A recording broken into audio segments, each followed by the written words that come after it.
decade career, repudiating his past positions and jumping on this progressive train to attack the independence of the judiciary. I think a lot of the proposal is unconstitutional. The Constitution gives justices of the Supreme Court lifetime tenure. It doesn't give Congress the power to set term limits. It doesn't give Congress the power to impose some ethics code. And the reason why is because that would allow the elected branches to pressure the court because it doesn't like its decisions on abortion or guns or presidential immunity.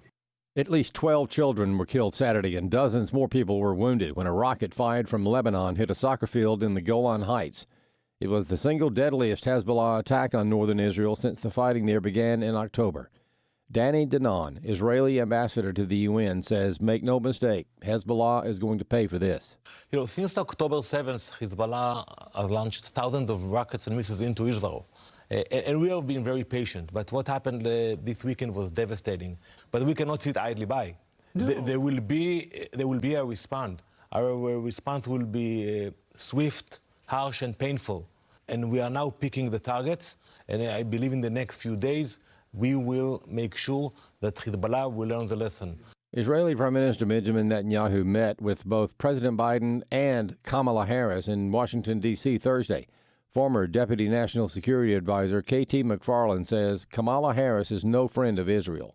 Well, it's not just, there are two things she did. First, during Benjamin Netanyahu's speech in Congress, which she had boycotted, pro-Hamas, anti-Israel demonstrators were just a block away at Union Station, tearing down the American flag, putting up the Palestinian flag, chanting death to America, Hamas is coming. She did not condemn that. She waited a whole day before she condemned that action in Washington, D.C. But then, when she finally did meet Netanyahu in private, she comes out and she basically says, Israel, you can't continue to commit genocide. I mean, she's attacking not Hamas, not the Palestinians. She's attacking Israel. A conservative black activist who converted to Judaism says the pro-Hamas terrorist mobs burning American flags and desecrating monuments must be held accountable. During his recent address before a joint session of Congress, Israeli Prime Minister Benjamin Netanyahu condemned the riotous mob gathered outside the Capitol, calling them useful idiots for Israel's adversaries. The pro-Hamas thugs burned American flags and spray-painted a monument dedicated to Christopher Columbus with Hamas in red letters. And then they hoisted terrorist flags up the flagpoles, replacing the American flags. Miriam Fisher is a member of the Project 21 Black Leadership Network who converted to Orthodox Judaism. She says vandalism is not acceptable. There's one thing to protest. We are allowed to do that. But where it becomes vandalism, that's no longer a First Amendment right. When you're defacing monuments, when you're defacing buildings, that's not a First Amendment right, period. And Fisher, whose husband is a rabbi, says as far as burning the flags... I know people say, yes, burning a flag is a First Amendment right. Yes, it is. But you took down someone else's flag to burn it. And so when you take down someone else's flag, that's not a First Amendment right because you're stealing from someone else. I'm Chad Groening. More news online at afn.net and the AFN mobile app. I'm Rusty Pugh. Join us for the second annual AFA at the Ark. Myself and Tony Ventagliano, his family and my family and several of the other staff members at AFA. Tickets include transportation from the hotel to the museums, both tours, and special presentations by Answers in Genesis speakers. AFA has reserved a block of rooms at a discounted price with the Marriott Cincinnati Airport Hotel. To register, go to afa.net/events and join us for AFA at the Ark. Welcome to Today's Issues, offering a Christian response to the issues of the day. Here's your host, Tim Wildman, President of the American Family Association.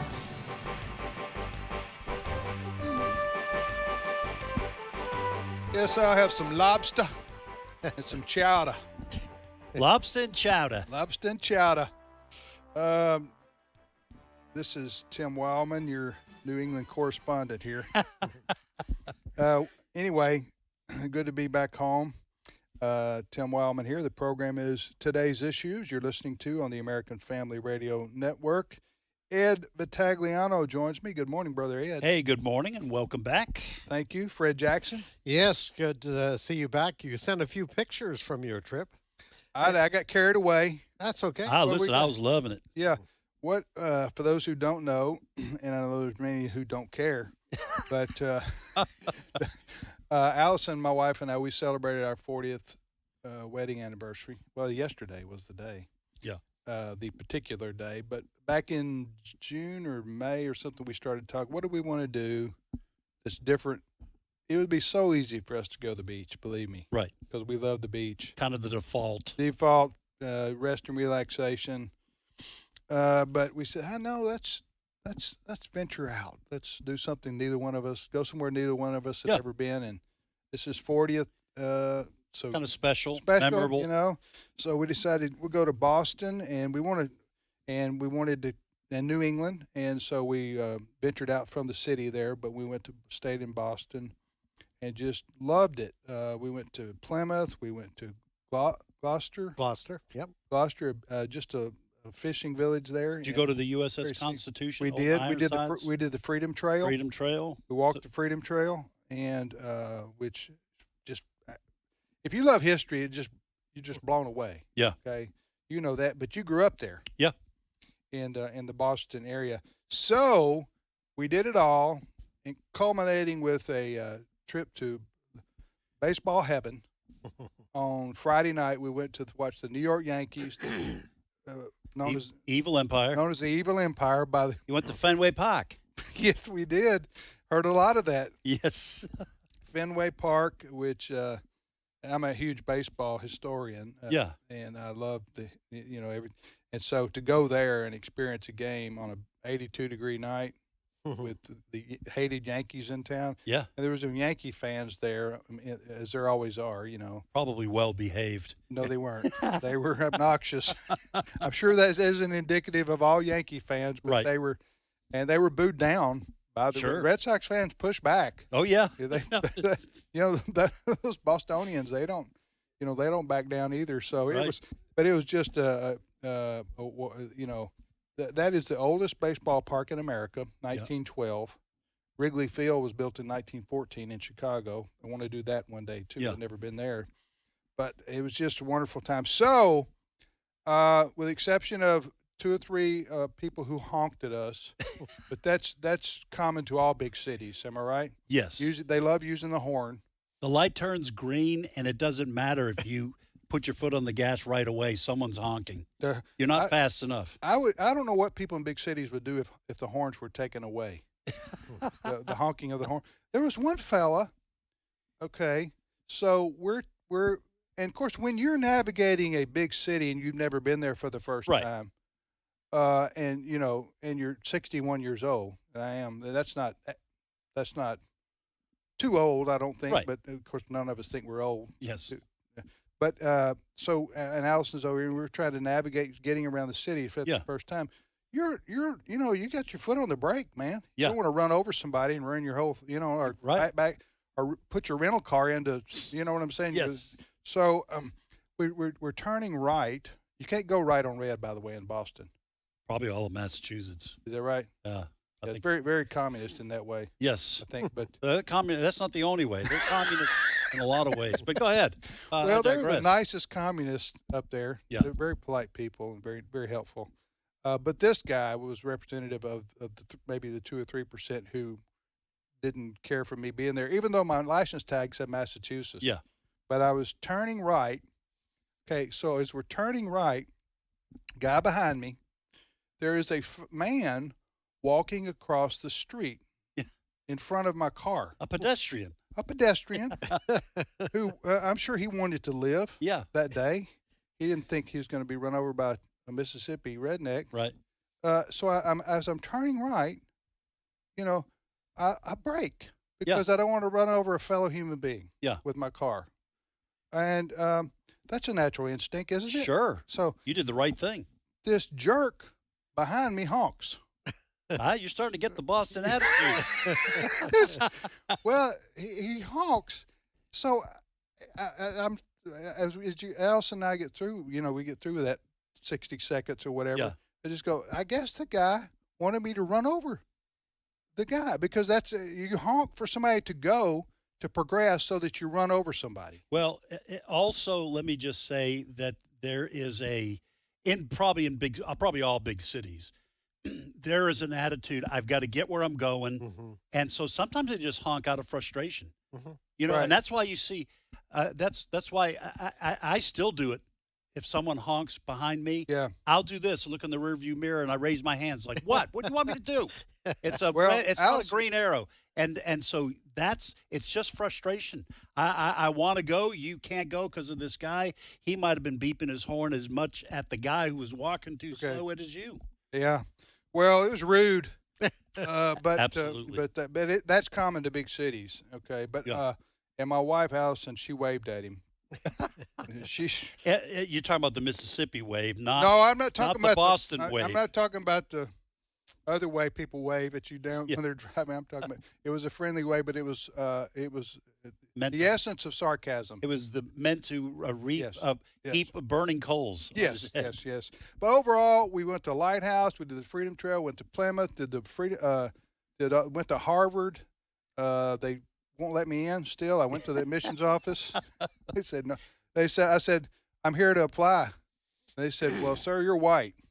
I said, what does that have to do with anything? They said, furthermore, you're male. Yes. And you're straight. And they said, are you straight? Yeah. They said, that's 3 strikes right there. There's no way you're getting in Harvard.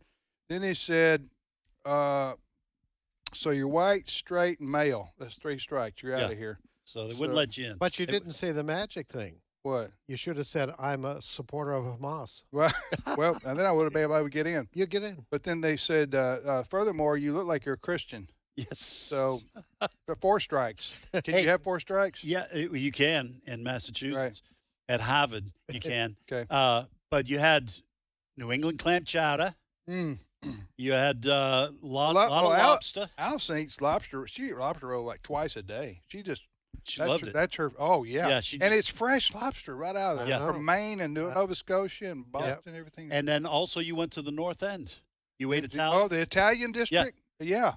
They got. Oh, it's just if you've never been there, it's a wonderful time. Just go spend a few days, and especially if you love history. But we did go. Now, before we move on to the depressing news of the day, which we've got a lot of it coming up today, don't we? Yes, we do. Okay, I did bring a gift back to you, Ed, because you helped me out. You and Bobby. Oh yeah, helped me out. Y'all help me out. So those watching on our Today's Issues Facebook, I brought Wicked awesome. I brought Ed back a T-shirt. And hey, what does it say? Yeah, it says "Wicked Awesome." It's got the Red Sox insignia. Yeah, and that is it. It is for you and Bobby. You are big boys. Yeah, so I got you a double X there. That's what I wear. I hope you can wear it. Most of it's. If you outgrow that, then you no, I'm not outgrowing this.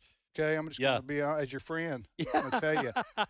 Hey, thank you. This is wicked awesome. It's wicked awesome, and that's wicked was everywhere up there. And on Fridays we can wear T-shirts here at right. work. So you're going to wear that? I'm going to wear it Friday. Okay. Hey, thank you. Appreciate that. You're welcome. I gave Bobby one too. Yeah. Because y'all helped me out being from. We gave you advice. Advice on where to go and what to do. I'll tell you one other funny story. So we stopped at we went to Concord and Lexington. Okay. Which is, where kind of the birthplace of American Revolution. Yeah. So we were filling up the car and go into this service station or this convenience store. And Allison, my wife, comes in, and she's a Mississippi girl from her birth. Okay. Yeah. So he goes in and she starts talking to the guy. Yeah. Okay. In the convenience store, and he's looking down and his head pops up. He goes, he said, the Southern girl, he said, would you please read the phone book to me? I love it. You love that? Listen, my wife is also born and bred Mississippian. Right. My last year at Bible college, we were in California. I was going to school full-time, working part-time. My wife was working full-time. She was a receptionist for a telecommunications company out there. And she constantly, when people would call in from around the state, right, they would say, "Hey, hang on just a second. I want to put some of my coworkers on. Would you say something in Southern?" They were just fascinated by her accent. So that's coast to coast, Boston, California. That's funny. It's a very like you're a zoo animal or something. It's a beautiful accent, the Southern accent. They just want to hear how y'all doing. Yeah, how y'all doing? It was so funny. He said, "Would you read the phone book to me?" Can I just say one other quick thing, folks? Just get a little patience. We're going to hit the bad news here in a second.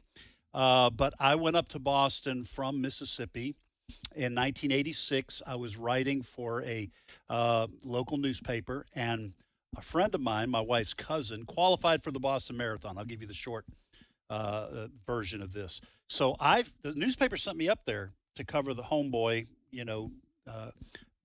runs in the Boston Marathon. So anyway, that's on Monday. We get there on Friday or Saturday. We're walking around. We go to a Dunkin' Donuts, which you found They're on every block. They're New England original. Right. Mm-hmm. And it was 9 o'clock at night. There was no one in there. There was a lady wiping down the counters. I said, I'm not sure they're open, but if they are, let's get some donuts. And so we walked in, and I'd been married to my wife by that time for 6 years. We've been living in the South. I've been living in Mississippi for a couple. And we walked in, and I said, "Ma'am, are y'all fixing to close?" You said that? I said that. Yeah. Not realizing that I'd been Southernized. And she looked at me. She said, "Excuse me?" I said, "Are y'all fixing to close?" Fix it. And yes, the fixing part threw her. And she said, "Sir, I do not understand what you're asking." Because Bostonian is, are you guys going to close? That's part of the difference. That's funny. You had been Southernized? I've been Southernized. So you even used the word fixing? I used fixing. Right. Wow. Talk about cultural clash. Yes. That's funny. Oh, that's funny. All right, folks. All right. I know you're dying to it, so let's talk about drag queens, huh? All right? Is that what you want? Next up. Is that what you want? Queens. Anyway, it was a fun time, and if you've never been to that part of the country, we went to a lighthouse on the rocky shores of just like the pictures. At Gloucester, Mass. Yeah. All right, you're listening to Today's Issues on the American Family Radio Network. Do tell folks how they can watch if they want to watch. Yes, if you want to watch the live video stream of this show, and you have several ways to do that. You can go to Facebook and search for Today's Issues. You can go to YouTube, search for Today's Issues Live. You can go to our own AFA streaming platform. That's stream.afa.net.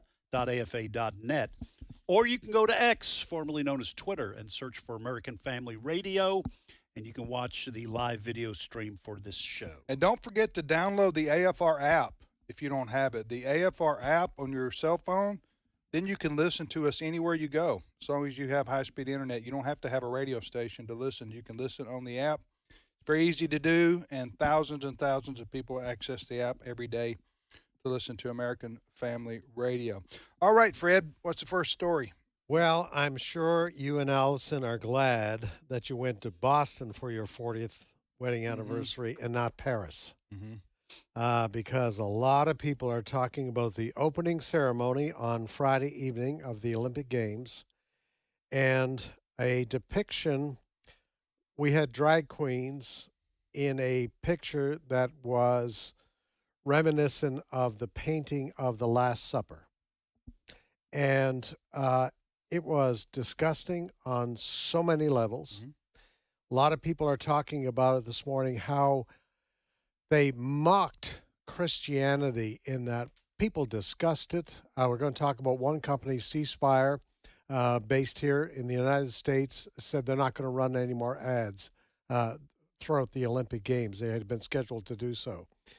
But the designers of such are, they're hearing from people that it upset Christians. You wouldn't do that to Islam, or you wouldn't do it to Buddhism, or you wouldn't do it to Hinduism, but they felt comfortable. Really, what it was is mocking Christianity. One of those responding was Christian actress Candace Cameron Bure, and she had this to say, and kind of summed everything up the way a lot of people felt. Cut one. Watch such an incredible and wonderful event that's going to take place over the next 2 weeks, and see the opening ceremonies completely blaspheme and mock the Christian faith with their interpretation of the Last Supper was disgusting. And it made me so sad. All right, so what I would venture to say most people didn't see this live, listening to us right now, and I got mixed stories. I heard that this was not played live on NBC, on the NBC television network across America. It was on Peacock, which is their streaming service. I don't know that for sure. Right. But I know I've heard different things. Yes, and but I know there are a lot of people have seen clips of what happened. So the Olympic Games, every time they have an open ceremony, most of the time it's the country's teams with somebody holding their flag, walking out like in an Olympic stadium, for example. And it's a parade of countries. It's a celebration of the world gathering for competition, for athletic competition. And it's usually just a joy and a delight to watch, right? And then, but what France decided to do this time, they gave this homosexual activist, designer, or I don't know what all he is. His name is Thomas Joly. Thomas Joly. He's a Frenchman. They gave him they gave him a whole bunch of money, millions and millions of dollars, and said, put together for us a production that would be for the opening ceremonies. And so part of this wasn't the entire thing, but a part of the opening ceremonies, which included the teams coming down the river, the famous river Seine. Is that the way it's pronounced? Seine River, yep. In Paris, in boats. The teams came down in boats. And but then the part of it was this really bizarre looking scene set, which, as you say, had this morbidly obese woman playing the part of Jesus, and these drag queens to the east side of her playing the part of the disciples. Now they would say that wasn't what it was about, but it was clear that they were doing this. They were mocking the Last Supper and the famous painting, the world famous painting by Leonardo da Vinci, which is in Milan. I think it's in Milan. Still people can still see it today. So, as you said, it was clearly a pot shot at or an attack upon Christianity and Christians. And here's the thing: this man would not have done this against Islam. Or probably any other religion in the world. Nope. If he had had a production which mocked the Prophet Muhammad, Paris would still be on fire. I mean, Muslims in Paris, which has I think almost 10% of the population of Paris is Muslim. That city would be on fire. Plus, I think, had they done such an open mockery of Muhammad, the Prophet Muhammad, which is the most revered religious figure in Islam, you would have had probably all the Muslim countries pull out. Yep. Yes. Or some kind of it would be an international controversy unlike anything you've ever seen for the Olympics. But no, this guy decided not to do that. He wanted to go after Christianity. Yeah. Instead, of course, Christianity does not promote violent reaction to even blasphemy. Right. But I think that's why. And these LGBTQ activists, not all gays and lesbians. I would say the vast majority of gays and lesbians are just peace-loving people. Right. They want to live their lives. They want to live their lives. But you have the activist groups, and this guy's one of them. And they not only want to live their lives, they want to attack Christianity because they want to get rid of it. That's my view. Yeah, and they hate God. Right. And if you're Tom Joly and you have all this money for a budget, and you've got to come up with some ideas for the opening ceremony, you have not an infinite number of choices, but you have a lot of different ways you can approach it. So what made Thomas Joly, choose this? What is it in his head that made him choose this as the way to open the Olympics? And to me, it is the rebellion towards God and the hatred he has towards God because he knows God does not approve of the homosexual lifestyle.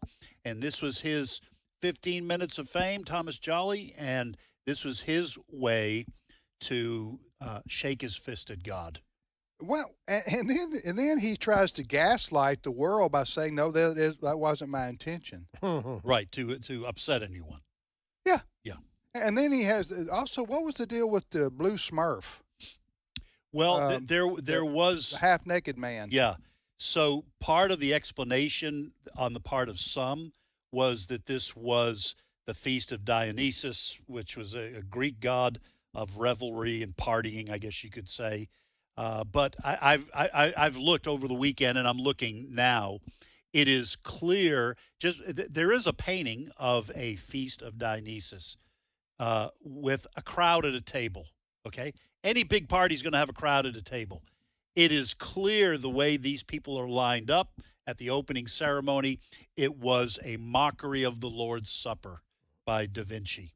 So the blue Smurf, I think, was supposed to be the god Dionysus, which I guess was the way to show that we're in favor of partying and individual liberty that allows us to do whatever we want. You know, it's hard to get into guys like I think it was a demonstration, no fear of God. Right. Bottom line, no fear of God. Also, it was their reaction to true biblical Christianity, which still believes the Bible that says homosexuality is a sexual perversion. And they can't stand that. So this was his avenue, Jolly's avenue, to go at this. But it's not only just a Paris thing. Or some people said it was a depiction of how far Europe has fallen. Right. But it was fully accepted in the mainstream media in this country. Yes. Let me read you the opening line from the Associated Press story. They're not quoting anybody. This is the reporter.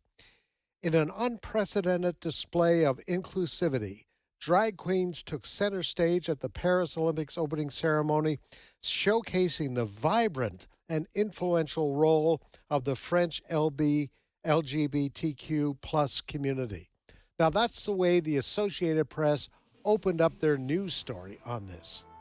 They were celebrating this. Well, they thought it Jill was Biden said it was spectacular. Yes. The First Lady Jill ceremony. Biden. Spectacular, she said. But she's a devout Catholic, though. Yeah, right. So, listen, I understand. And Kamala Harris also, the vice president, she was celebrating the left is all in. They are all in on promoting the LGBTQ agenda.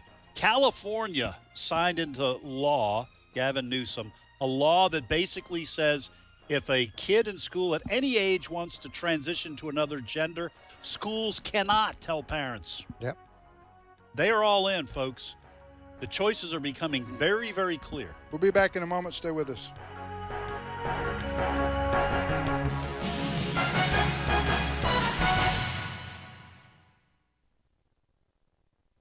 It's my turn. Here is your host for My Turn, Don Wildman. It's a funny age in which you and I are living. We have more now than any people in the history of mankind. We earn the highest wages, eat more of the best food, wear more of the finest clothes, live better in well-constructed houses, travel farther by faster and more comfortable means, retire earlier, and live longer. All this, and we are, in some respects, the most miserable people ever. The American Chemical Society says that normal Americans use millions and millions of dollars worth of tranquilizers every year. And listen to this, about 1 out of 12 Americans take tranquilizers regularly. But take heart, tranquilizer takers. There are some 50 varieties to choose from, and you can have your choice. Dr. Herbert Ratner says that America is the most over-medicated, over-operated, over-inoculated, and yet the most anxiety-ridden country in all the world. We suffer most from so-called diseases of civilization, including neurosis, high blood pressure, ulcers, anybody have one? And heart disease. And here's a figure that is appalling to any sensible person. Suicide is the second cause of all deaths between the ages of 15 and 25. In the years in which life is supposed to be the greatest, suicide ranks second in the taking of lives. The trouble is, according to Dr. Ratner, we look upon mental and physical health as a commodity that can be bought in the supermarket. We have been increasingly a paying animal, whereas we have become decreasingly a praying animal, as if spiritual truth were unrelated to total health. That's what Dr. Ratner said. The secret here, you see, is that being sound physically and mentally doesn't complete the person. It will any other animal, but not man. Man has about him a spiritual side which is ever more important than the physical or mental. Whether we are willing to admit it or not, mind and body and spirit affect each other for good or ill. The man of Galilee had a word to say here.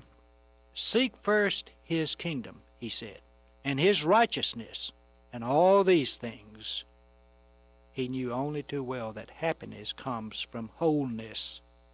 This may well be one interpretation of the Beatitudes. Blessed are they, he said.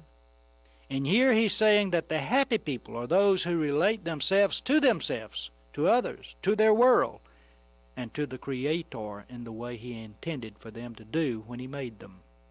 It's a funny thing indeed that those who are seeking desperately for happiness never find it. And those who are too busy doing something worthwhile to seek happiness, they're the most happy. It is true, then, that the deep wisdom which the carpenter of Nazareth taught man nearly 2,000 years ago still rings true today. Many who have failed to find comfort in tranquilizers have come to find the truth in that statement. So give the statement a try in your life today. Seek first his kingdom and his righteousness, and all these things shall be yours as well. You know, I think you'll be mighty glad you did. This has been My Turn with Don Wildman, a production of the American Family Association. For we know that if the earthly tent we live in is destroyed, we have a building from God, an eternal house in heaven, not built by human hands. 2 Corinthians 5:1. American Family Radio. This is Today's Issues. Email your comments to comments@afr.net. Past broadcasts of Today's Issues are available for listening and viewing in the archive at afr.net. Now, back to more of Today's Issues. Hey, welcome back, everybody, to Today's Issues on the American Family Radio Network. Tim, Ed, and Fred here, and we appreciate you listening to AFR. We've been talking about what happened at the Olympic Games opening ceremony, where a man, what's his fellow's name? Thomas Jolly. Thomas Jolly. He's a Frenchman. He's a gay man. He was hired to put on the production of the opening ceremony, and a part of that was a scene which he used drag queens in a Last Supper it was a mockery of the Last Supper painting by Leonardo da Vinci, and he was mocking Christianity. Anyway, go ahead. I was going to say before we leave this subject. Yeah. So go ahead. I just want. Well, I just wanted real quickly commend the company C-Spire. Mm-hmm. They are a internet service provider. They're one of the largest. And phone service. I don't know if they're regional or national, but they're. I read where they're like the 6th largest internet service provider in the country. They immediately had this to say on their Twitter, the X. They said, the C-Spire company said, quote, "We were shocked by the mockery of the Last Supper during the opening ceremonies of the Paris Olympics. C-Spire will be pulling our advertising from the Olympics." That's great. So a good response from that particular corporation. Mm-hmm. I don't blame the sponsors. Okay, people can disagree, and there are degrees of response to this. Okay, but I don't blame the sponsors of the Olympics in the sense that they had knowledge of this. I'm sure if they had pre-knowledge of this, the vast majority of those companies would have said, no, we're not going to be a part of offending Christians. They're customers too. Right. But an NBC television network, they didn't. They're liberals for the most part, but they didn't sign up for that either. This is first primarily the fault of the Olympic committee. Whoever gave this man the money to do this, the French. It's the French. It's the fault of the French government and the Olympic Committee for allowing this to go on. Yep. So, what did you want to say? I do want to say, Steve Jordahl texted and said that C Spire is based in Mississippi. So, Okay. but I did ask whether it's regional and national provider. I did want to make mention of one thing that irritated me over the weekend, almost as much as the opening ceremony, and that is on X, formerly known as Twitter. Christian leaders and Christians posting, well, the world's going to world. Why are you shocked that a homosexual director produced this? You know, folks, the world is going to be the world. Sinners are going to sin. And what irritated me about that is, first of all, it implies that Christians should do nothing when this kind of thing And should happens. not be outraged. And should not be outraged. But second of all, I never hear these kind of people say that about racism. Well, hey, look, racists are going to racist. You know, why speak out against it when sinners are going to sin? They don't ever say it, except on this issue, on homosexuality. Okay, got you. They're always saying, listen, this is sinners. This is what sinners do. Stop complaining. Why are you surprised? Okay, maybe I'm not surprised, but that doesn't mean I shouldn't be outraged, and it doesn't mean we should do nothing. It doesn't mean we should be apathetic about it, because you're not apathetic, Christian leader, about racism. You're not apathetic about sexual trafficking. Right. Hey, I don't hear anyone saying, well, sinners are going to sin. Okay, so let's drop the attitude that Christians should do nothing about things. If we live in, and France is a Democratic/Republican country, people ought to be able to speak up and say, no, we're not going to do this next time. And there's nothing wrong with speaking up in this country. I get tired of that attitude. I agree with you. All right, you're listening to Today's Issues on the American Family Radio Network. Hey, we do a lot of things here at American Family Association and American Family Radio. In order to do things that we do, like expanding our radio network, it takes money. Are you supposed to say that? No, that's your dad always said we treat our listeners like grown-ups. Right. Takes money. Yeah. And so in order to, and praise God, God's always provided through his people for this ministry. We have never been in debt except for one time, and that was only for 3 months. That was early on when Dad had to buy a building. But other than that, we've been debt-free, and we owe no man nothing but love, so to speak. Not so to speak, but that's in the scripture, right? Right. So one of the ways that people can benefit themselves and also benefit the ministry of American Family Association, American Family Radio is something called a charitable gift annuity.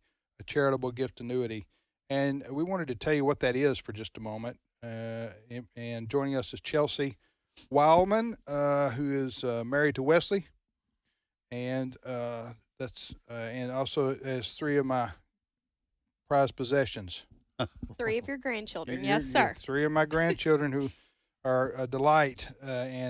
So Chelsea, tell us what exactly AFA Foundation. Tell us what the AFA Foundation does, and then I want you to describe exactly what a charitable gift annuity is. Yes, absolutely. So our foundation is the stewardship branch of American Family Association and American Family Radio. You can visit us online at afafoundation.org. AFAFoundation.net to learn more about us. And also, you can click that Contact Us button if you would like more information sent to your email, or you can give us a call. We can schedule a conference call if that is needed. But our foundation exists to help the ministry move forward for generations to come. So we mainly deal with charitable gift annuities, as you mentioned. We also deal with outright stock gifts. And any type of large, beneficiary gift, folks can contact us and we can give them our information. We don't take livestock. Yes, no, yes. So, people have tried to donate livestock before, but we don't. Right. We don't have a place for them. Right. Anyway, yes. Go ahead. So. I wish we had land. I would love a cow and some chickens. But anyway, but for the ministry's purposes, we can provide wills examples as well. So there's lots of different ways that we can help our donors in their retirement planning. What is the charitable gift annuity? What does that do? Yes. So our charitable gift annuity, it's a gift $2,000 or above, so the minimum is $2,000, and it goes up from there according to our donor situation. They would gift any amount, $2,000 or above, to AFA, and in exchange, they would receive a fixed income for life, and that income percentage is based on how old they are at the time they give the gift and when they start to receive those funds. So obviously, the sooner you give a gift and any amount of time that you wait, it's going to be a higher percentage for you. And then when the person passes away, the whatever's left goes to our ministry. Absolutely, okay. Yes. And you get some great tax benefits from that as well. Of course, when you're passed on, you don't care about that. Right. But right. You're talking about while you're alive. Yes, right. Yes. On the front end of that gift, you get a partial tax deduction as well as partial tax-free income when you start to receive those payments. So that is a benefit. And also, their payment, it's a fixed amount, so it's not going to go up or down with the market. A lot of our donors do enjoy that, so it's not unpredictable. It's going to be the same for the rest of their life. Okay, so if you're interested in anything Chelsea's talked about here, wills, estate, or a charitable gift annuity, I know a lot of people listening right now, at least some of them have already made a charitable gift annuity, and they're getting a fixed income every month till they pass as a result, and then that benefits our ministry too here, a charitable gift annuity. It's not for everybody, but it's something to look into. Again, what is the website for people to read more about all you've just discussed here?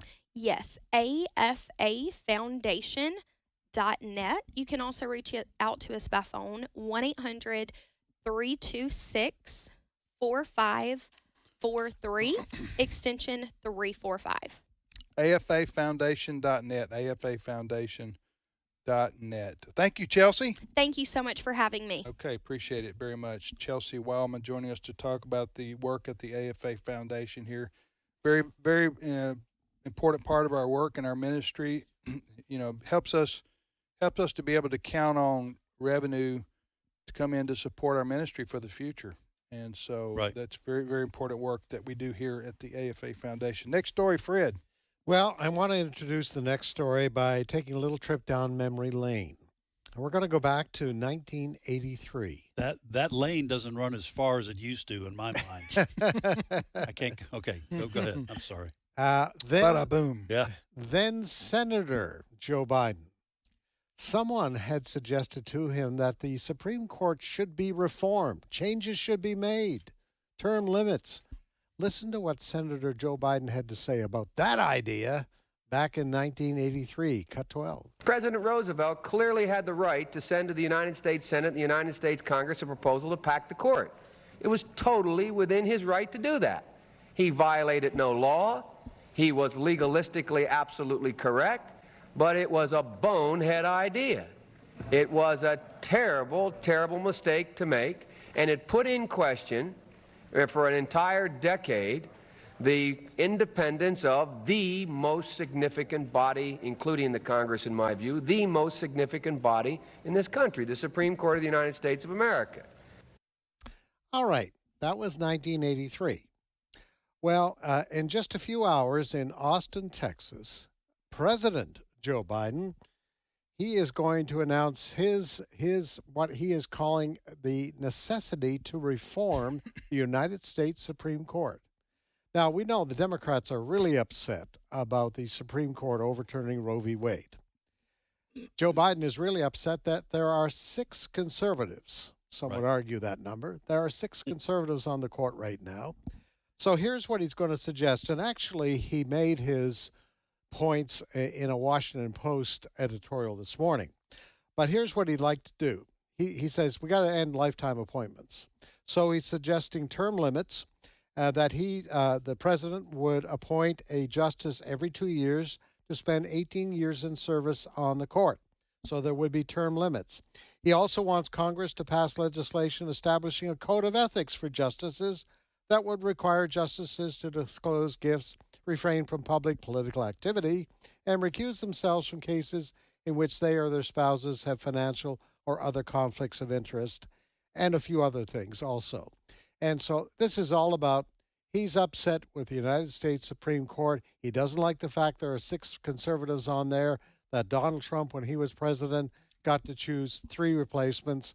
And so, but the bottom line in all of this, guys, is that he may suggest all of this. He may be venting about this today, but what he wants is not going to happen. Well, I have several problems with Joe Biden, President Biden. First of all, the 1983 comments. I do not think the Supreme Court was intended by the Founding Fathers to be the most important branch. It may have become that over the years of accruing power. Activist judges will do that. Yes. All right. But the Congress is always supposed to be, the people's representatives are supposed to be, that's why Article 1 is Congress. It's the largest article. And so the people's representatives, that's supposed to be the most important branch. They represent the people. They're the people's voice in terms of federal process and power. Then comes the executive. Then the judicial branch, very small in terms of the Constitution. So that's my first problem with what he said. Second problem with what he said is that the left, the Democratic Party, all up until the last probably 10 years, were all in favor of a very powerful Supreme Court when they held the majority. Yes. Okay, in terms of ideological outlook. They were all for it. Okay. Now that there are 6 conservatives because of Donald Trump from 2016 to 2020, he appointed 3 Supreme Court justices. And valid point. Some people may argue that all 6 are truly conservative, but be that as it may, now the Democrats want to reform the Supreme Court. Yeah. Because their folks aren't on the court. Their team members Yeah. only make up 3 of the court right now. Yeah. Yeah. So that's what I have to say about what Joe Biden is suggesting. I don't think this is going to go anywhere. No. Tim, I know you said in our one of our meetings this morning that you didn't think that this is going to happen because Congress. Listen, you have to amend the Constitution. Well, no, you don't have to amend the Constitution to do what he's suggesting. The Constitution does give the power to Congress to actually dissolve the federal judiciary. Congress could do that and set up a new one. So they do have the right to do this, but it is so politically charged, I don't think it's going anywhere. Listen, okay, we in the United States, we can't start changing the rules. I don't care if it's a Republican arguing for that or a Democrat arguing for that. We start changing the rules, there's going to be a civil war. Yeah. You start packing the Supreme Court. If the Democrats say, "Okay, we don't like the makeup of the Supreme Court because we don't have the numbers," okay, then let's change it. I'm just saying theoretically, if they could, then let's make the Supreme Court 11. So that now they would have to have a Democrat president. Still have to do that, but appoint those members to get to 11. Right. They would do that when they have a president and a Senate. Yes. That they could get by with it, and they would add 2 more. So, and there's been talk of adding D.C. the District of Columbia and adding 2 senators there, which would be far-left Democrats, and Puerto Rico, which would be, I don't know if they would be far-left Democrats, but Democrats probably would be fair. See how this talk of changing the rules? So you can't change the rules of the game because you're losing. Yes. To try to change things, you got to change things through the ballot box. And I'm not saying the Democrats can't do that. Our country's 50-50. We're 50-50 Democrat, Republican for the most part. There are some independents, but that's been the makeup of our country the last 30 years or so. So this is an idea by Biden, floated by Biden, about how to reshape the Supreme Court, just to I don't know, to pander to liberal voters. It's election season, even though he's not running. Yeah. And I would say this too. This is my opinion. I can't prove this. To me, it's an implied threat. Okay. You remember when Chuck Schumer stood up on the steps of the Supreme Court? Yep. And said, "Hey, Kavanaugh, called them by their last name. Yeah, we're coming for you." Yeah. Okay. Going to hit you hard or something to that effect. You're going to reap the whirlwind or something. Yes. So Gorsuch and Kavanaugh. Gorsuch and Kavanaugh. Yeah. And so I think there's an implied threat to the Supreme Court that if you don't stop making conservative judicial decisions, we will clean your clock. Yep. They're also mad in particular threat, at Clarence Thomas. They've been after him for years. Mm-hmm. They have some kind of argument that he's compromised because he's been on trips with people who are rich and wealthy, and anyway. And his wife has spoken out about conservative issues. Yeah, that's right. Yeah. So, but I don't know if I like the idea. Can we speak freely here? Yeah, absolutely. Of lifetime appointments for federal courts. I don't know. When we did that, I know the reasoning for that by our founding fathers and the constitutional issues about here is you want federal judges to be unencumbered by politics.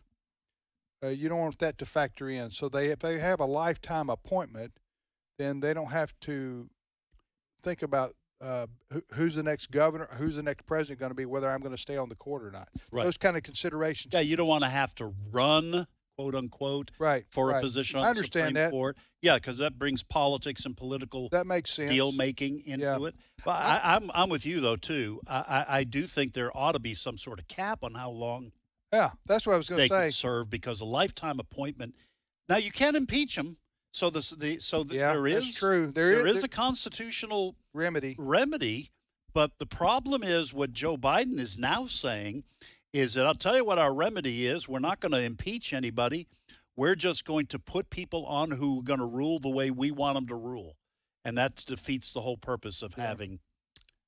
I don't know if that'll change anytime soon. Talking about sort of a limit for how long a federal judge, including a Supreme Court justice, can sit.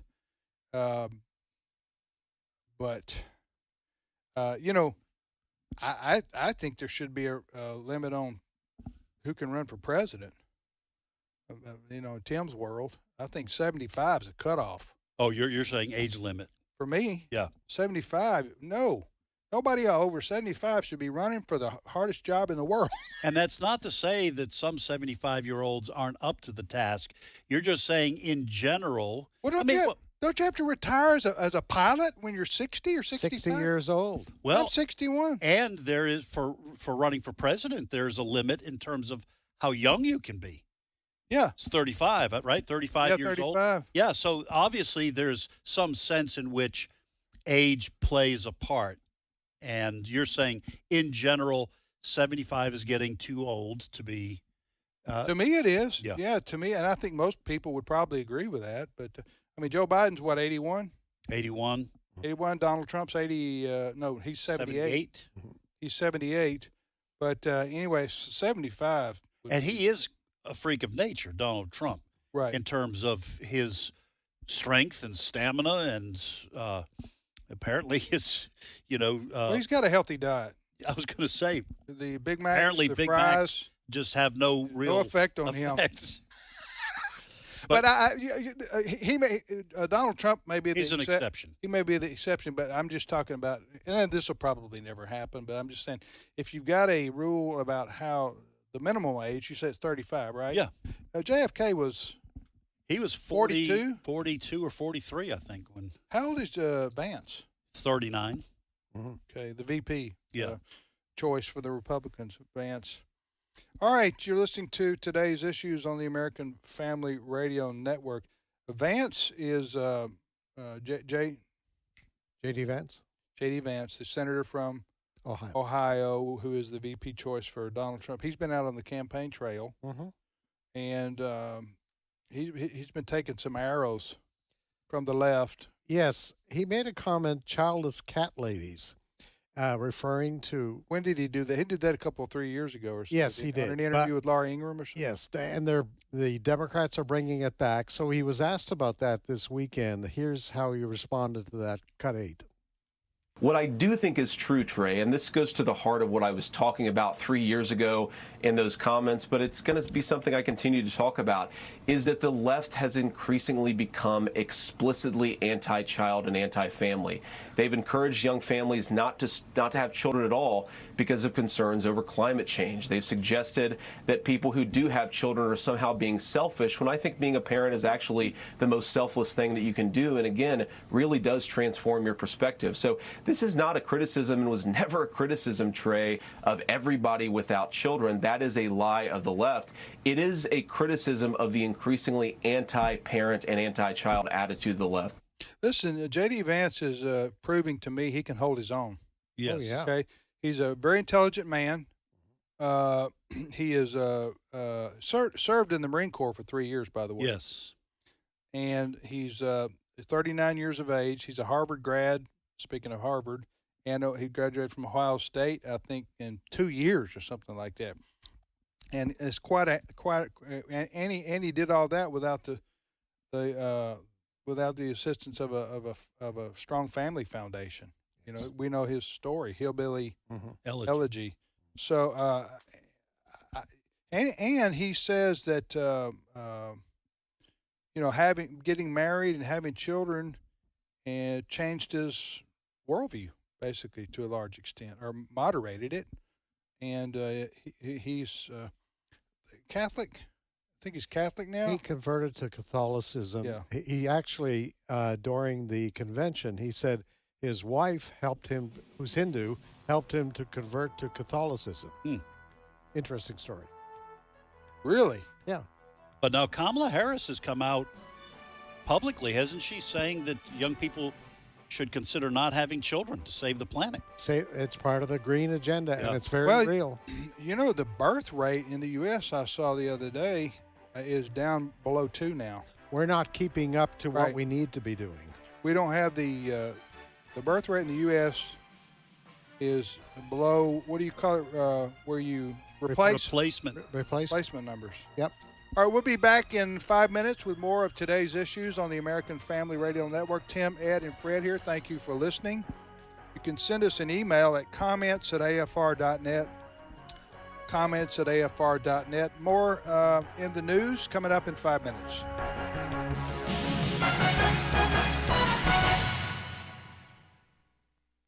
The views and opinions expressed in this broadcast may not necessarily reflect those of the American Family Association or American Family Radio.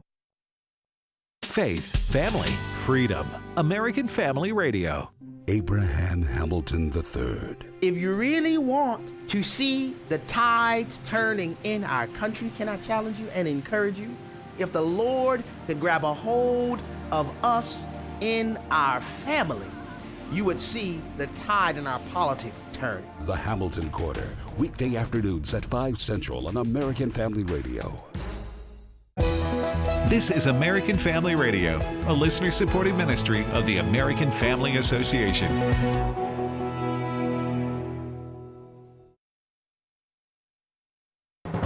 American Family News, almost DP.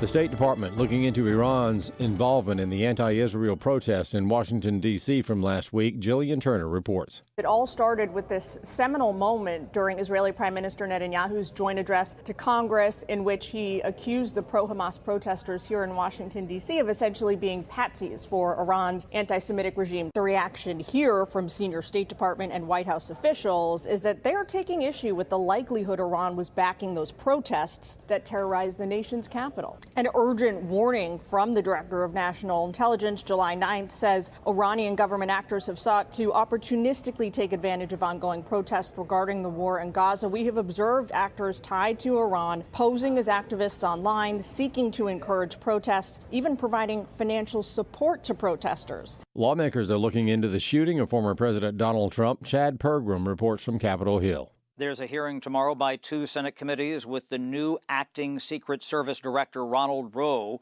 He took over from former Secret Service Director Kimberly Cheadle. She resigned after a disastrous House hearing last week. Wisconsin Republican Ron Johnson says Rowe has a lot to explain. The House is also impaneling a special bipartisan task force to probe the shooting. Lawmakers not only want answers, but recommendations to make sure a catastrophe like this does not happen again. Local police officers on a special tactical team who were assigned to help protect Donald Trump on the day of the attempted assassination in Butler County, Pennsylvania, have said they had no contact with Secret Service agents before the gunman opened fire. Jason Woods is the lead sharpshooter on the SWAT team in nearby Beaver County, Pennsylvania. We were supposed to get a face-to-face briefing with the Secret Service snipers whenever they arrived, and that never happened. So I think that was probably a pivotal point where I started thinking things were wrong, because that never happened, and we had no communication with the Secret Service. President Biden is introducing a proposal that would radically change the Supreme Court. It would, among other things, put term limits on Supreme Court justices. That requires a constitutional amendment. He also wants to increase the number of justices. Fox News chief legal correspondent Greg Jarrett says Biden knows he can't do this, but he'll say or do anything if he thinks it'll win him more votes.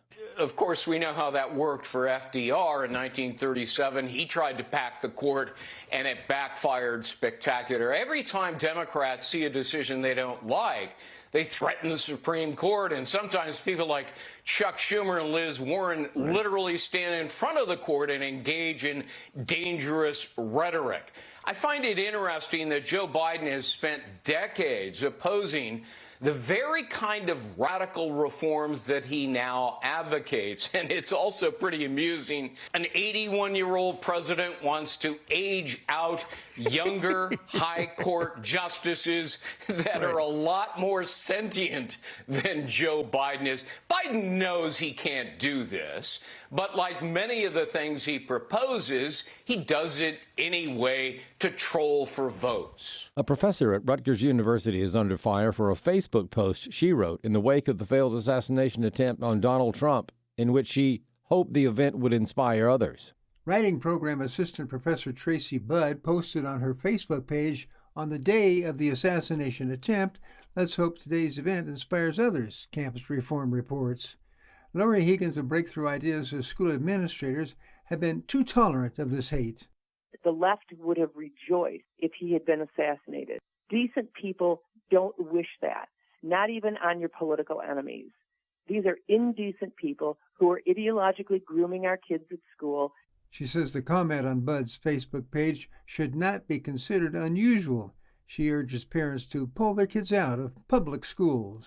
Don't put your kids in these indoctrination mills. If you have the means to homeschool or send your kids to Christian private schools, classical schools, do it. Churches have to create affordable schools for at least children in their own membership.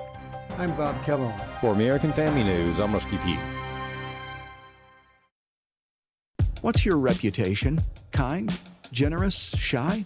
Rick Robertson says it would be wonderful to have the reputation of being someone who did things that were right in God's eyes. Of course, our best example of that is Jesus. And in the article in The Stand called A Soul Refreshing Rain, Rick helps us see how Jesus' attributes can change our daily lives. Visit afa.net/The Stand and read A Soul Refreshing Rain today. afa.net/The Stand. Today's Issues continues on AFR with your host, Tim Wildman, President of the American Family Association.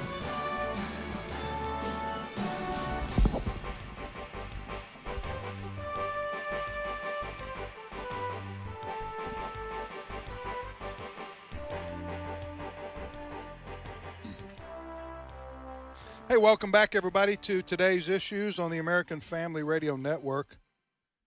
Thanks for listening to AFR. We're here for the next 24 and a half minutes. Tim Wildman here with Ed Vitagliano and Steve Paisley-Jordahl. Good morning, Steve. Hey, good morning, everybody. So have I seen that Paisley short sleeve you're wearing recently? I have worn it before. I don't know if you've been here. Okay. Usually you wear your stock of Paisley shirts are almost I have a long sleeve. I have a lot of long sleeve Paisley, but it's summer and The short sleeve Paisley. That sounds like short sleeve. That sounds like a bluegrass band. Or a hit song from a country band, or a kid I knew in high school. Yeah. Remember whatever happened to old short sleeve? You're my brown-eyed girl. You're my Paisley. You're my poor Paisley. My short sleeve Paisley. You're my short sleeve Paisley. That's a term of endearment. Yeah. All right, Steve. What's your first story over there? Well, things are heating up in the Middle East. Over the weekend, they ever cool down? Well, that's true. I didn't get that memo. Over the weekend, in northern Israel, Hezbollah, which is the terrorist group out of Lebanon, launched a couple rocket attacks, and one of them hit a soccer field that killed 12 young people in Jerusalem.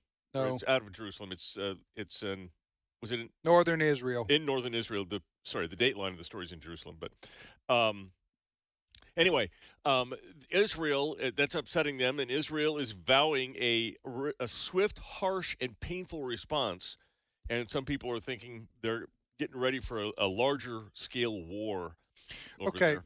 Listen, This is I don't understand why Hezbollah is the equal of Hamas, except they're in Lebanon. They're on the north. And the northern border of Israel is Lebanon, and then also Syria, and then to the west. And I think they're militarily more of a threat. Yeah. Than Talking about Hezbollah? Hezbollah. Yes. Yes, Hezbollah. So they're based I don't know. This sounds okay. I'm just talking out loud here without any. I don't know what I'm about to say is factual. I'm just going. This is strange to me. It almost sounds like a mistake by Hezbollah. The reason I say this artillery, whatever it was, rocket that killed these people on the northern border of Israel, went into an Arab village. Okay, there is a sect, SECT, of Islam, which is by mainstream Islam is considered maybe like a cult. Okay, that's Sufi. Well, they're called the Druze. Oh yeah, Druze, Druze. Okay, and they're a minority, and they live mostly on the northern border of Israel, on the Israeli side of the Lebanese-Israeli border. You see what I'm saying here? Right. So when I heard about this, those rockets were either A, intended for somebody else, more of a Jewish community in northern Israel, or B, it was some kind of a bad mistake. Somebody pressed the wrong button. I don't know. But I can't believe that Hezbollah would want to provoke a war with Israel based on killing Arabs. You see what I'm saying? Yeah. So it's a strange situation. It did go into Israel's sovereign land, so Israel will respond. They're treating it no different as if it had hit a Jewish town. Israel's response is the same because they're Israeli citizens and it's land.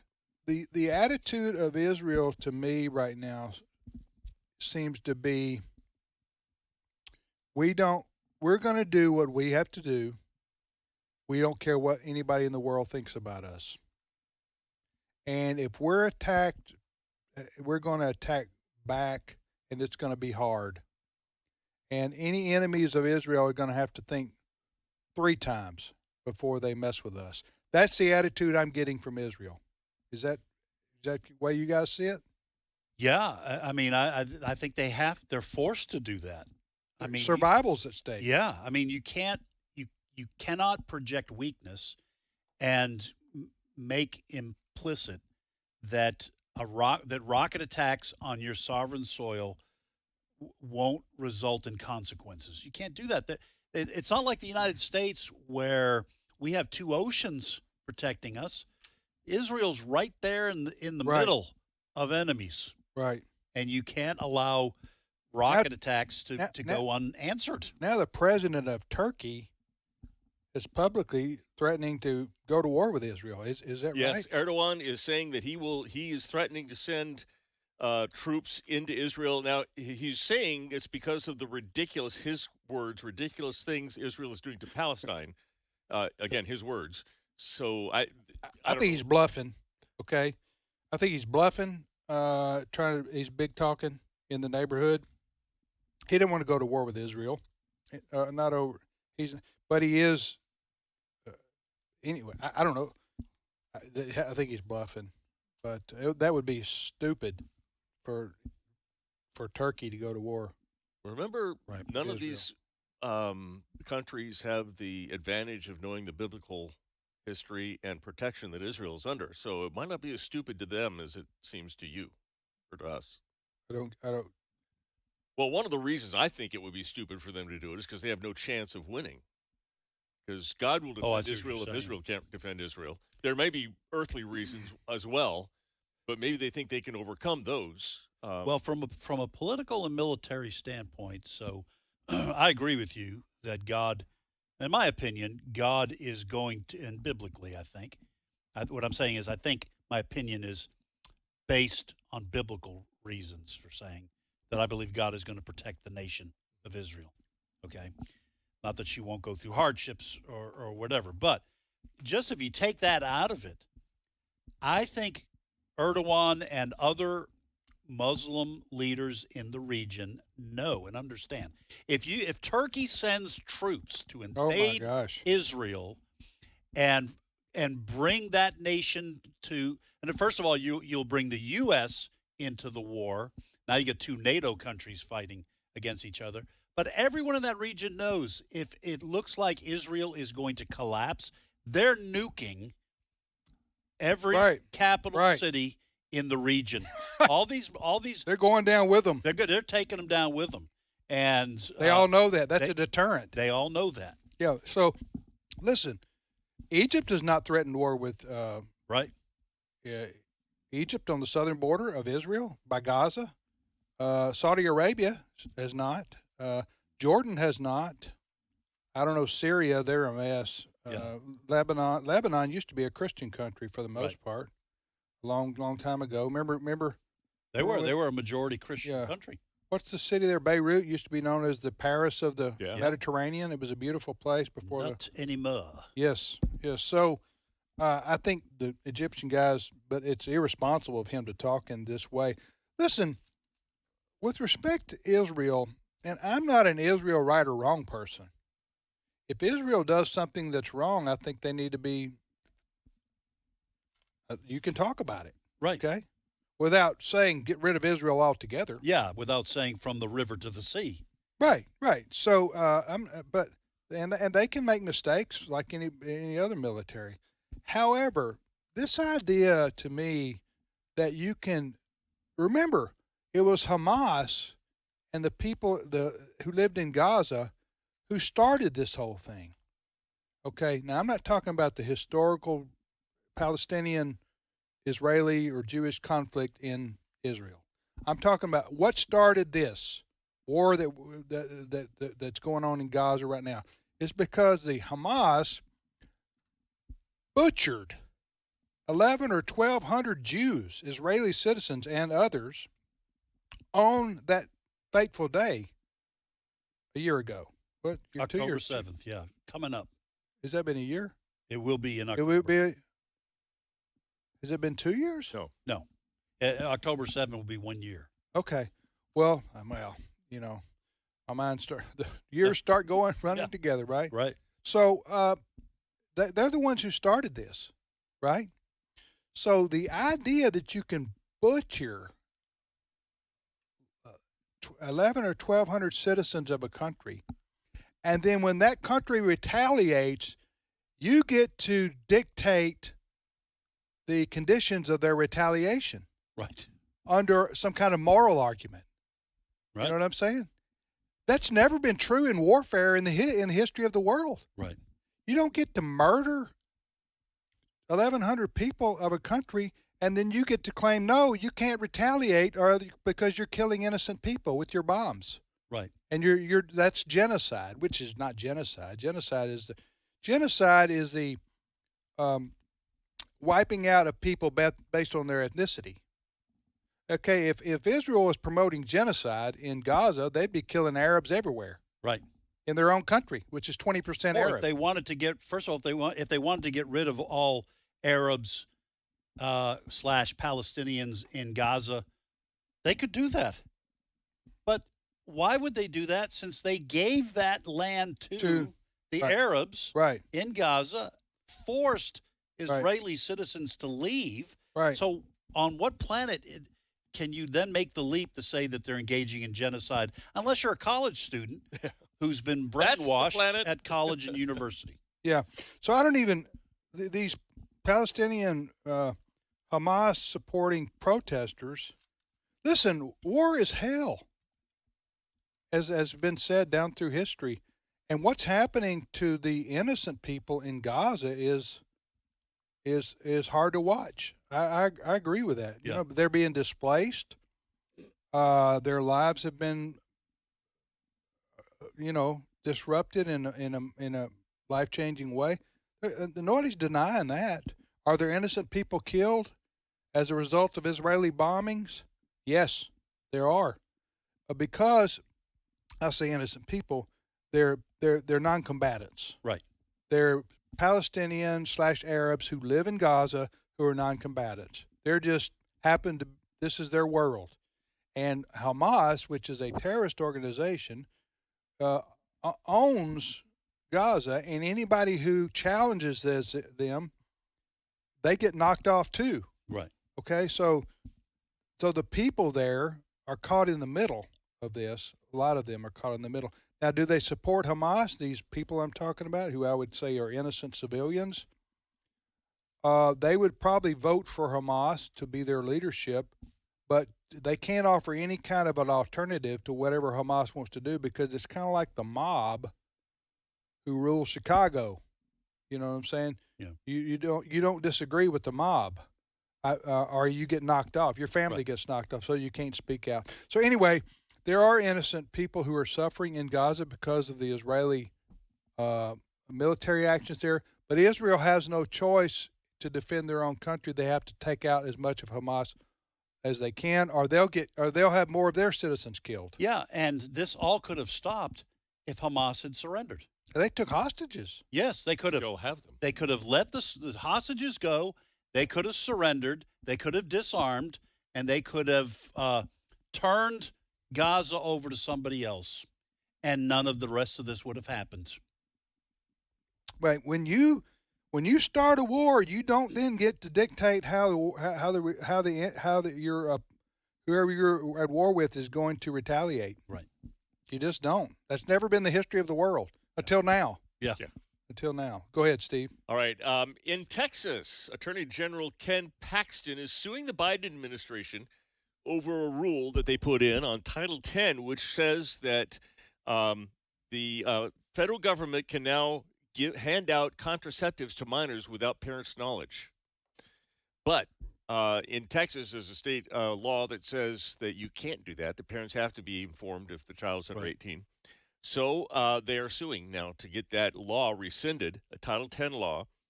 HHS distributes the funds freely. The law, the rule, Title IX says that you have to involve parents, but Biden is bypassing that. And so Texas, I know, Texas is suing over this law because they don't want they want their parents to be involved in their kids' upbringing. Well, look, when you make the state all-powerful, or you make the state, capital S, the only game in town with the authority to do whatever it pleases, and it's a federal power and authority that you're granting, then this is what happens. And you only have to look at, I mentioned in the last hour about California, Gavin Newsom a couple weeks ago signing into law a bill that had been passed prohibiting schools from telling parents when their own kids at any age wanted to transition from one gender to another, quote unquote. You can't do that now. Schools can't do it. The reason the law was passed and Gavin Newsom signed it into law was because there were conservative school districts that established regulations that says if a kid in school wants to transition gender-wise, you have to inform the parents. So California, the state government said, nope, not on our watch. Yeah. So, folks, this is what you get with the humanists in charge. Less and less of power and authority for the parents of children because the state owns the kids. That's their view. You guys know that the Secret Service has advised the Trump administration, no more outdoor rallies. We can't protect you. Right. So the former President Trump is vowed to return to outdoor rallies, telling the Secret Service, step up your game. It's your job. Yeah. After the disaster that happened in Pennsylvania. So they're saying Trump is shaking his fist at the government, the Trump administration, as you would expect. And so do you think that's a good idea to... Because they don't have their stuff together yet. They're still trying to figure out what went wrong and make excuses, and not much has changed. Oh, man. Listen, my views continue to deteriorate with regards to, I mean, the fact that all the audio was, I'm right, that the audio from that day has been deleted. They don't have they did not save it or did delete it. Yeah. Yeah. They have text now, though. Yes. So that this guy was on the radar an hour or so before 90 minutes. So President Trump needs to do outdoor rallies. He needs these big crowds. And I'm not doing it. You wouldn't do it. Yeah. I understand he wants to do it. To me, I wouldn't. Not till they get this Secret Service thing straightened out here. This is. In Trump's mind, though, he's thinking, well, what if they, quote unquote, never get around to fixing the problem? See, hold an indoor rally. Yeah, no, indoor rallies would be safer. Well, then you roll the dice. Yeah. Because the Secret Service has proven they can't protect him. Yeah. Now maybe they've made reforms now that they can, but when you read about the debacle that took place here, he could have been assassinated easily. Yeah. We all know that. And I'm just saying, if I'm him, and I may not say this out loud, although there isn't a lot that Trump doesn't say out loud. Right. But if I'm him, I'm thinking, I may not publicly criticize them, but I don't have any confidence. My confidence is shattered. Yeah. That the Secret Service can protect me in an outdoor venue.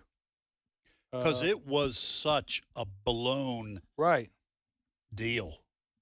Would you say, "Oh, sign me up for an outdoor event next Tuesday in Pennsylvania"? I wouldn't, because I wouldn't. You're asking me personally. I'm not the kind of person that Donald Trump is. He is going to have these outdoor rallies. He's not thinking about this like I think about it. I'm thinking about, listen, I got a wife and kids and grandkids and people I love, and he is. I think he believes this is his destiny. He's going to have them. He's pulling out. This is his way of again shaking his fist and saying fight, fight, fight. Yeah. Because he's going to now. It's one of his strongest tools is to get 100,000 people lining up to get into a place that holds 50,000. You can't get that inside the most arenas and everything. So that's a strong tool for him. On the other hand, a 20-year-old who lives in his mom's basement was able to get a shot within 100 30 yards of the president without being stopped. Why now, don't Iran has put a hit out on him, and if the 20-year-old can get to you, what can a terror state with millions of dollars that we've given them do? Well, why don't you just put why don't you just put up plexiglass or something that would absorb a bullet?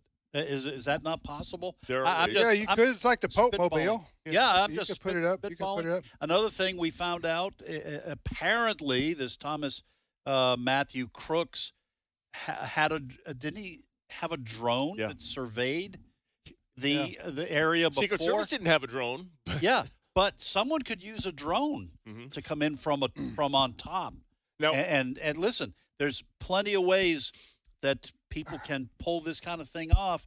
The Secret Service has got to start thinking about counteracting that. I'll change the subject. We got about 5 minutes left here. I'm going to change the subject real quick. I wanted to play this clip. We played it this morning. I didn't know if we are going to have time to.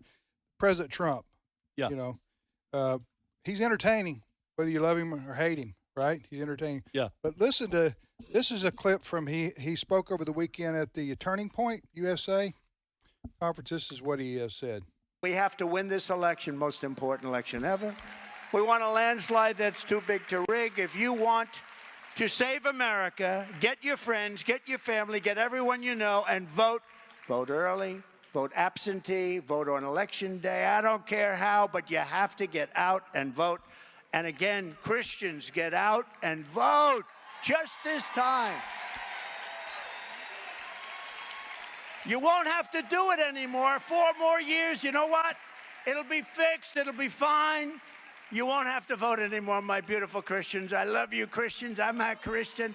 I love you. Get out. You got to get out and vote. In 4 years, you don't have to vote again. We'll have it fixed so good you're not going to have to vote. What? What? First of all, I'm certainly he was glad doing that a I'm parody of himself. He sounded like, right? Didn't he? Go ahead. What? Well, listen, we have talked about Trump, the way he says things.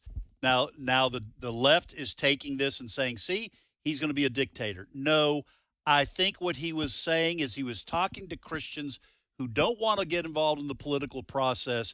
He's saying, look, you got to come out this time. This election is so important. 4 years, you can go back and not worry about voting. But it's come out, Amish, and vote for me. Then you can go back to your homes and your plows. What he was trying to say. That's a discussion that's going on in a lot of churches right now, a lot of Christian circles. The SBC is trying to motivate churches to at least hold voter registrations and stuff, but a lot of churches are resistant to that.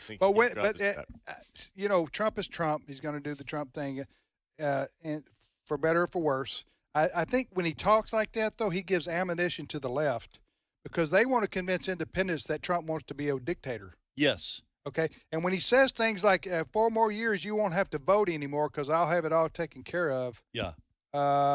Then they play that and they say, see, this guy wants to be a dictator. Yeah, there won't be elections in 2028. That's what they're going to say. Dictator, which is it's a stupid argument. I just love him calling us beautiful. Yeah. Yes.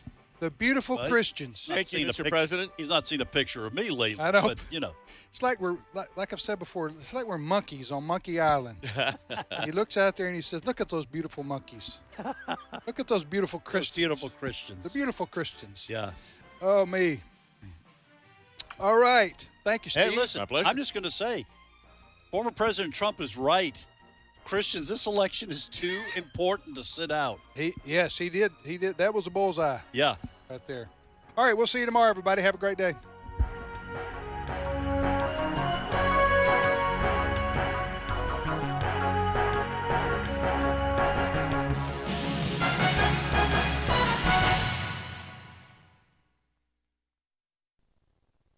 This is Abraham Hamilton III with AFR, and we're sending Bibles. Here's my